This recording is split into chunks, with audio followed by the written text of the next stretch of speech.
Hello, everyone. This is Sheila once again from Just Local Homes here at Keller Williams.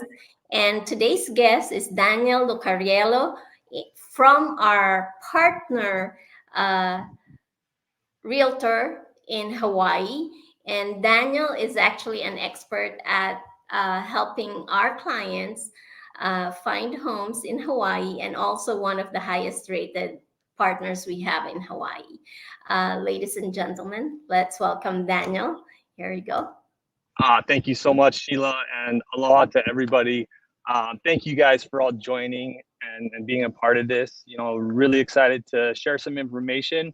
Being a relocation specialist and just specialize here on Oahu in general. I'd love to answer any questions that you might have about the Hawaii real estate.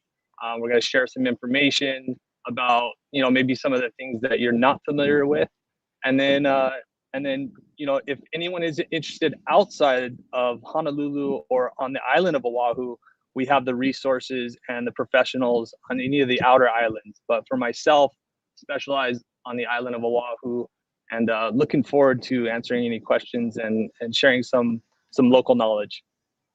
Well, we actually gathered questions already from some of our interested parties. And the first question, of course, is if you could give them an idea of how the Hawaii housing market is right now. Fantastic. And it's a wild transition. That I would say we're in a odd transition because of what happened through COVID. So during that time, through the pandemic, a lot of people from all over the world, mainly West Coast, found that they were not only able to work from home, but their children were able to do school from home, and they all realized instead of being wherever it was, and this could be the Midwest, this could be in the East Coast, this could be a lot of West Coast, though they realized that I would much rather be inside and be in a place that I would dream of, and that's Hawaii. So our market got really saturated really quick through that pandemic time, and people were literally just flooding in and offloading their property and saying, now is my time to buy my dream vacation home, and I'd rather be there. When we need to move back, we could rent it out. And so we saw a heavy influx, and as you folks know, during that time the interest rates were really, really attractive. So coming out of that, our inventory was extremely low. It was a very competitive market during that time. And now it's slowly coming out where interest rates have jumped up a little bit. Our inventory can't catch up. So, we still don't have enough homes to where the prices are dropping, at a drastic price point. It's slowly, but because we still have, our tourism, we still have our locals that are looking to purchase, we still have a lot of a military presence, and a lot of construction. That's what really holds the market strong out here. And so prices haven't dropped as much. So we are in a transitional period, whereas the competition is not as heavy, but the inventory is still on the lower end, and it is still holding really strong, the market itself. So would they expect still having to go through multiple offers? You know what? Not as much as the last couple of years. And I would have to say, and a lot of my answers probably are going to be similar to, depending on neighborhoods. Certain neighborhoods still very, very competitive. So when you get the saturated neighborhoods where you have a heavy military presence and it's close to a lot of the bases, of course, those are going to be, there's still multiple offer situations. But instead of going against 6 to 12 offers, you're going against a couple. So we have to get a little bit more strategic and transition of how we're going to negotiate. Other neighborhoods, there's going to be some more opportunity where we're able to negotiate really heavy and be able to get it under asking price. And then also getting, in certain neighborhoods, we're able to get the sellers to pay down the rate, or be able to do maybe a 2-1 buy down, things like that. Okay. Now, would that be the same for for some people it would be a an investment for an Airbnb property. Would it be the same kind of competition and market that they should You know be what? expecting? That's a good question, and a lot of people from the mainland think that, you know what, what I'm gonna do is find a home, have Daniel help me out, buy a home for me. I don't even need to fly over there because they'll trust in us, and we've done that so much. We've helped so many people purchase a home and they've never even stepped foot on island. And we've done everything virtual, which can be the case. Now, what they don't understand is, in September of 2020, the Bill 41 had passed, and that means that short-term rental rules have changed, and the hotel lobbyists really pushed for this to where you cannot just purchase a home anywhere and then decide to Airbnb it or VRBO it. Now, in order to run your short-term rental investment, it needs to be in a licensed zone. And right now, that's in a specific zone of Waikiki, a condo on the North Shore in Turtle Bay, and then one on the far west side of the island over in Po'olina. So basically, you're limited. So the Turtle Bay and the Ko'olina one on the west side, those ones are starting, like 2-bedroom condos are starting around $2 million. And you're able to do short-term rental. Now, when you go into the Waikiki area, which you are allowed to do, you know, now you're getting from studios that, I mean, you have some studios for a couple $100,000 all the way up to the multi-million dollars that you are allowed to do short-term rentals, but it is specific to those areas. Now, if you wanted to do single-family home, then you would have to have the specific TVU. So it's basically a transient vacation unit license, which is very, very difficult. So there were, you know, before 2020 that bill passed, there were over 10,000 Airbnbs running on island, all over the island. I mean, you could go to Hawaii Kai, Waimanalo, the North Shore, and you could stay at a house and everyone loved it. Right now, if you purchase a home and you're advertising your home without that license, you could get, they basically have a task force that's finding everybody. Your first offense is $5,000, second offense $10,000 per day that you're advertising. So they really are regulating it and keeping your short-term rentals within a specific zone of Oahu. And each county is a little different. So Maui has different rules. Kauai has a little bit different rules. But for Oahu, that's very specific on where you're allowed to and be able to do a lot of your short-term rentals. So is there anything going on into increasing the number of zones that will be available to Airbnb, or that's it? It's not looking like anytime soon that zone's going to expand. And, you know, it's saturated in Waikiki. And that's where the majority of tourism is staying. And that's where they kind of want to keep it. A lot of businesses are ran. And then they want to keep the hotel numbers up. And, you know, and that was a big reason why this happened was hotels numbers had started dropping. Right. And tourism was all over the island, and it really affected. And of course, this is not something that I'm on the board of and I'm fully educated on the numbers wise, but this is how it seemed of why they're pushing this so hard. And, you know, it didn't help with, you know, as me being invested minded, a lot of clients that I've helped in over the years purchase homes and I know a lot of locals. You know, I've been here on Oahu for 22 years. So I have so many friends and family that, you know, have been running their investment property as an Airbnb and is very successful as a part of their income. And that, you know, for them to just take it away makes it really, really difficult. So I'm not a huge fan of a bill that's like this. It's something we have to agree on. Now, keep in mind, a lot of people that have their home, they advertise it as 30 days or more. And that's what you're legally allowed to do. You could rent it out once per month. So you could advertise your home, hey, as Airbnb, come stay there for the month. And then the next month they could rent out. Now, a lot of the times people don't stay for a month. They'll stay for maybe 14 days, maybe sometimes 9 days, sometimes a week. And they could prorate it and they only pay for those 7 days, but you're legally not allowed to rent it out again through that month.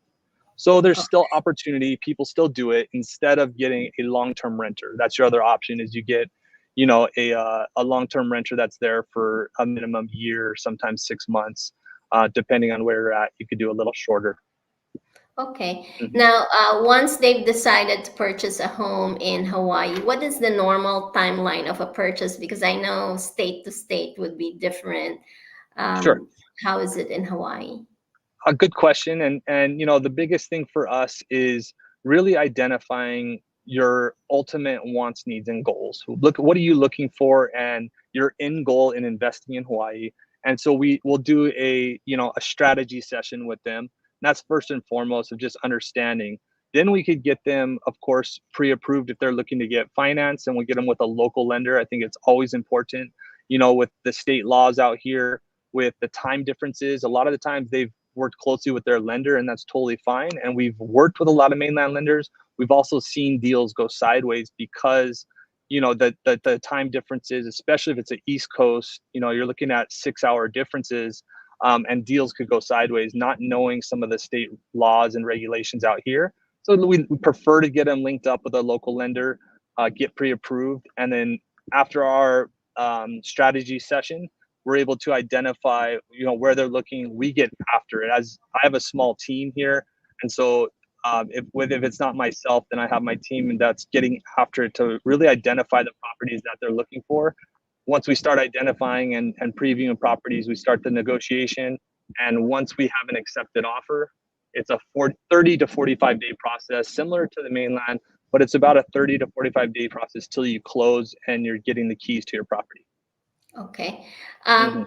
Now, we do have a lot of viewers that are actually thinking of retiring in Hawaii. Mhm. Now, for them, though, the main concern would be services available to seniors, healthcare situation for seniors, and could you give us some idea on how it would look for seniors once they've decided to make Mhm. Hawaii their retirement Great place? question. And you know what? First, I want to point out is a lot of the outer islands are some of the most beautiful places on earth. And I've been to all the islands. Absolutely love going to Kauai, love going to the Big Island.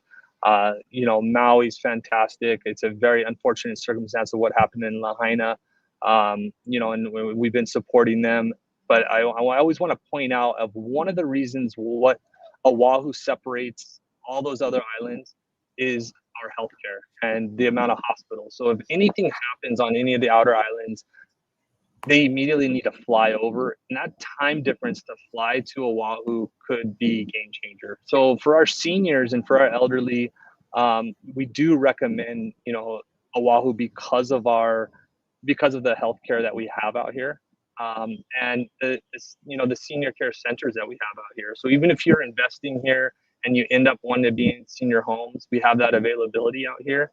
Um, as a whole, and as if you're looking to, have a little bit more intimate senior care, we're in need out here. There's actually a shortage as far as not just the senior care centers, but the smaller, more intimate 6-room homes. That's something that we're in need of, and unfortunately, the licensing um, department is so backed up that should you be a specialist and want to start a senior care home, it just makes it a little difficult as far as the timeline in getting that license, but it is doable. Okay. All Mhm. right. And are there additional considerations in terms of cost that maybe are not similar to those here in California? Uh, Costs for owning a home in Hawaii beyond property taxes, maybe? And that's one of the first things I want to point out is property tax. We, believe it or not, Hawaii's property tax is one of the lowest in the country. Amazing. And that is because cost of living is one of the highest. So that's the one benefit we have is your property tax. The property tax is pretty low, which is fantastic. So we love that part. Outside of that, if you're going to have any other things to keep in mind as far as your costs, is your cost of living. It is going to be a difference from the mainland. overall. I know people are first to say, oh my gosh, gallon of milk, this, it's not necessarily those little things, but everything in the grand scheme, just in general, cost of living in Hawaii, it just got recognized as one of the tops. I think it's us in New York, California, and and of course certain areas reflect differently, but overall the cost of living. The only other thing that I would point out is your property tax if you're doing short-term rental. So if we are able to get you in that Airbnb resort zone, the property tax is not the same as your normal residential or investment. It is actually triple the price should be looking to do a short-term rental. Wow. Okay. And when you say triple the price, do you have a When I say, percentage?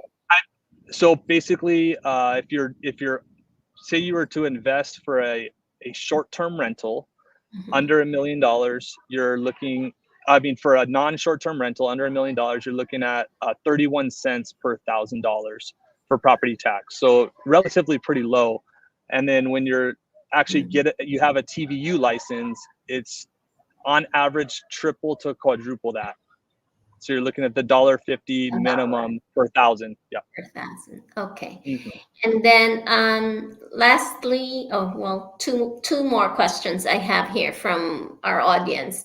One is asking how easy would it be to find a property manager for a property that they purchase for investment, maybe long-term rents, right? Like 1 year, 2 year rents.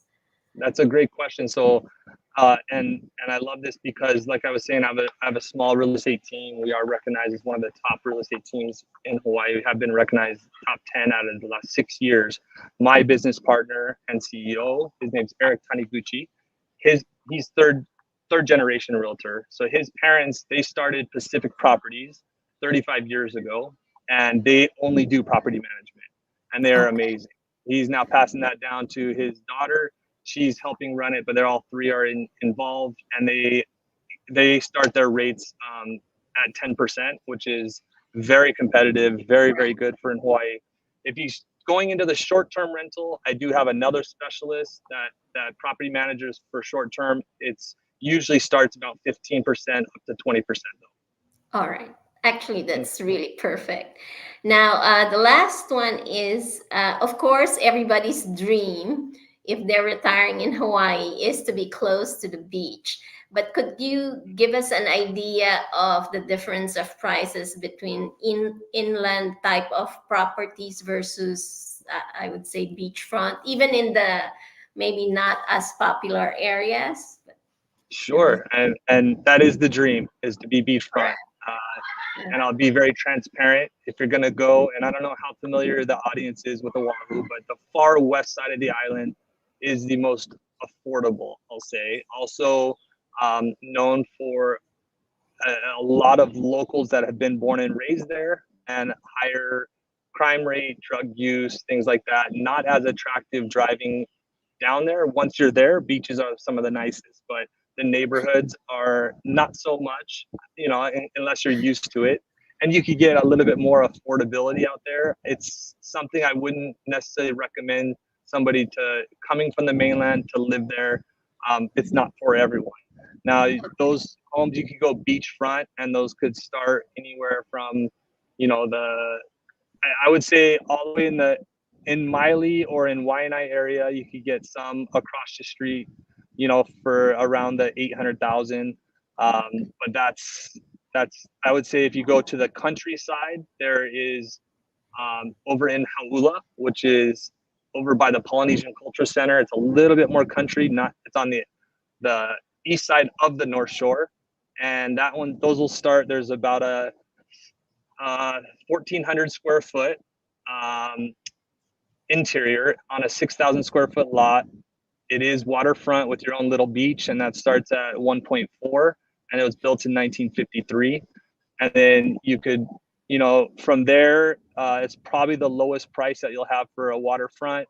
When you go into town, from the Hauula, coming around to like the Hawaii Kai area, and then you start entering some of our luxury neighborhoods, but mostly in town, you're starting about the 4 million if you wanted to get anything close to the waterfront.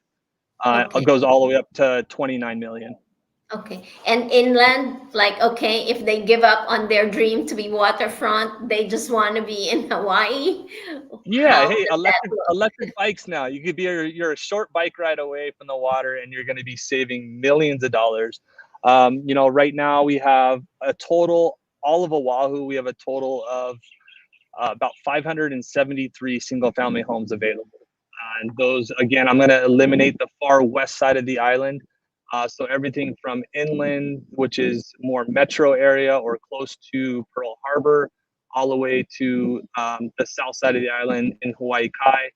And if you wanted to go to like Kapolei or Eva Beach, which is a lot of the military, you know, saturation, because you can get a little bit newer homes that are typically starting about the 750,000 for, Okay.